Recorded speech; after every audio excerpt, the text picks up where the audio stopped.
ঢাকাকে বলা হয় মসজিদের শহর। ইসলামিক ফাউন্ডেশনের ২০২২ সালের তথ্য অনুযায়ী ইট পাথরের এই শহরে মসজিদ রয়েছে প্রায় ১০,০০০। তবে প্রশ্ন হলো, এর মধ্যে সবচেয়ে সুন্দর নান্দনিক মসজিদ কোনটি?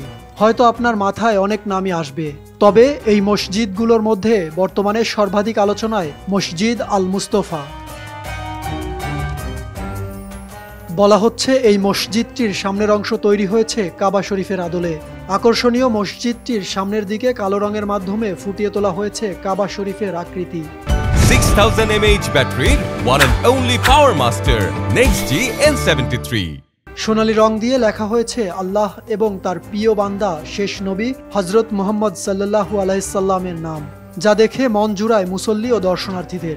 মসজিদটির নির্মাণ কাজ এখনো চলমান, তবুও দৃষ্টিনন্দন এই মসজিদটি এক নজর দেখতে ও নামাজ আদায় করতে দূর দূরান্ত থেকে ছুটে আসছেন মুসল্লি ও দর্শনার্থীরা। ভিতরে না গেলে আপনি বুঝবেন না যে আসলে বাইরে থেকে সবকিছু সৌন্দর্য আসলে বোঝা যায় না।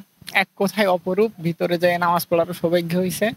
খুবই সুন্দর আর কি। মসজিদটা দেখে আমার খুব ভালো লাগছে, যার কারণে এখানে এসে একটু বসে আছি। বাংলাদেশের মসজিদগুলোর থেকে বেশ ভিন্নতা দেখা গেছে মসজিদ আল মুস্তফার নান্দনিক নকশায়।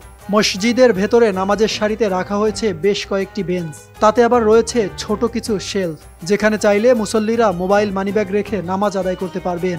আবার কেউ ক্লান্ত হলে পারেন হেলান দিতে বা বসতে। ৫ তলা বিশিষ্ট এই মসজিদে নেই কোনো জানালা। এর নকশা এমনভাবে করা হয়েছে যা প্রাকৃতিক আলোয় ভরপুর, তাই দিনের বেলায় প্রয়োজন হয় না বৈদ্যুতিক বাতির। দেশের অন্যান্য মসজিদের একটি ফ্লোর থেকেই ইমাম বা খতিবকে দেখা গেলেও এই মসজিদের প্রতিটি ফ্লোর থেকেই দেখা যায় ইমাম বা খতিবকে। শুধু তাই নয়, এই মসজিদে নারীদের জন্য রয়েছে আলাদা নামাজের জায়গা। এই মসজিদে পুরুষ নারী মিলিয়ে একসঙ্গে নামাজ আদায় করতে পারবেন প্রায় ১১,০০০ মানুষ। মসজিদটি রাজধানীর ১০০ ফিটে মাদানী অ্যাভিনিউয়ের ইউনাইটেড সিটিতে অবস্থিত। দৃষ্টিনন্দন সৌন্দর্যের কারণে এটি এখন শুধু মসজিদই নয়, পরিণত হয়েছে পর্যটন কেন্দ্রে। দেশের বিভিন্ন এলাকার বিপুল সংখ্যক মানুষ প্রতিদিন দেখতে আসেন এই মসজিদের অপরূপ সৌন্দর্য। দর্শনার্থীরা বিমোহিত হয় এর গঠন কাঠামো আর সবুজে ঘেরা প্রকৃতির ছোঁয়ায়।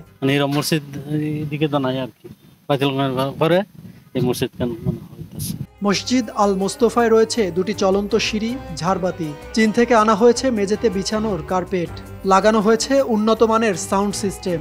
মসজিদকে শীতল রাখা হয় একটি সেন্ট্রাল এয়ার কন্ডিশনের মাধ্যমে। এছাড়াও বেশ আকর্ষণীয় করে তৈরি করা হয়েছে মসজিদের অজুখানা, যেখানে রয়েছে বেশ কয়েকটি বেসিনও। এই মসজিদে রয়েছে সোনালী রঙের সুউচ্চ বিশেষ ধরনের একটি গম্বুজ ও তার পাশে নির্মাণ কাজ চলমান বিশাল উচ্চতার মিনার। এছাড়াও মসজিদের নিচে বিশাল পার্কিংয়ে একসঙ্গে রাখা যাবে ১০৫টি গাড়ি। আল্লাহর নিকট সবচেয়ে প্রিয় স্থান হলো মসজিদ, তাই তো মসজিদের সুন্দর পরিবেশ ধর্মপ্রাণ মানুষকে উদ্বুদ্ধ করে নামাজের পাশাপাশি সততার বিবেক দিয়ে সুন্দর জীবন গড়তে। সাকিব হাওলাদার, RTV।